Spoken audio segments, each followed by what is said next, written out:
Hello friends, చాలామంది మగవాళ్ళకి ఆడవాళ్ళతో మగవాళ్ళది నోట్లో పెట్టించుకొని చేయించుకోవాలని ఉంటుంది.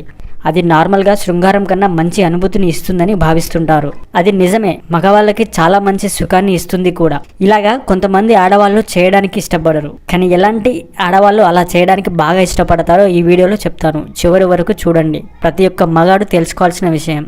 స్త్రీ పురుష వశీకరణం చేయబడును. శ్రీ కనకదుర్గ భద్రకాళి జ్యోతిష్యాలయం. ఎటువంటి పర్సనల్ సమస్యలున్నా ఆ సమస్యలకు నివారణ చేయబడును. ముఖం చూసి చెయ్యి చూసి ఏ సమస్యలకైనా ఫోన్ ద్వారానే జ్యోతిష్యం చెప్పబడును. మా యొక్క బ్రాంచులు చాలానే ఉన్నాయి. ఈ కనిపిస్తున్న ఈ నెంబర్ కి కాల్ చేసి మీ యొక్క సమస్యలకు పరిష్కారం చేయించుకోండి.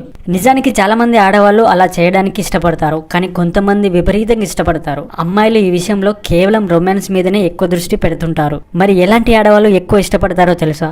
వాళ్ళే మధ్య వయసులో ఉన్న పెళ్ళైపోయిన ఆంటీలు. యంగ్గా ఉండే అబ్బాయిలది పట్టుకొని బాగా చీగాలి అనే కోరిక ఎక్కువగా ఉంటుంది. పెళ్ళైపోయి చాలా సంవత్సరాలు శృంగారం చేసి బోర్ కొడుతుంది. అందులో వాళ్ళు బాగా ఎక్స్పర్ట్ కాబట్టి ప్రతిదీ తెలుసు. కాబట్టి యంగ్గా ఉండే బాయ్స్ దగ్గర అలా బాగా చేయాలని ఇంట్రెస్ట్ బాగా ఉంటుంది వీళ్ళకి. వీడియో నచ్చితే లైక్ చేయండి, మా ఛానల్ని సబ్స్క్రైబ్ చేసుకోండి. మరో వీడియోతో మళ్ళీ కలుద్దాం. అంతవరకు బాయ్.